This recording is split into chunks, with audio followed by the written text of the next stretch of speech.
Hello viewers, আজ আমি একটি প্লান্টার তৈরি করছি। সেই প্লান্টারটি হচ্ছে টর্টোয়াস অর্থাৎ কচ্ছপ।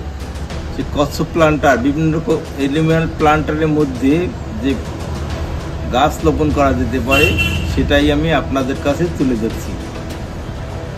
আনকমন একটা প্লান্টার তো যে কোনো প্লান্টারের ভিতরেই সহজেই সব কিছু রোপণ করা যায়, কিন্তু আনকমন হলে পরে তার আলাদা একটা এক্সক্লুসিভ হয়ে যায়। প্লান্টারটা যেমনি গাছটা তেমনি তার প্লান্টারটা। দেখুন আমি কিভাবে সেটা তৈরি করছি।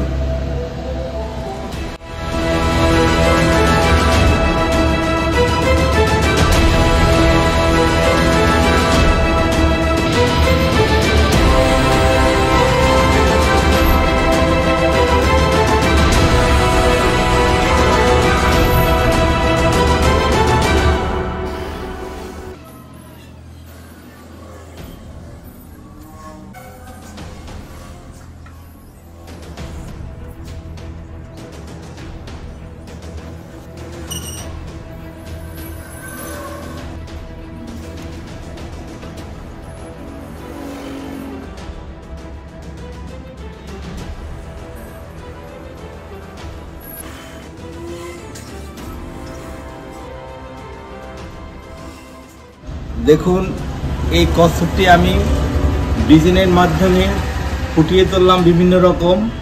এখন যদি এই ডিজাইনটা বা এরকম কচ্ছপ প্লান্টার আপনাদের যদি ভালো লেগে থাকে তাহলে আমার চ্যানেলটি সাবস্ক্রাইব করবেন, লাইক করবেন, শেয়ার করবেন, কমেন্ট করবেন। আপনাদের অসংখ্য ধন্যবাদ।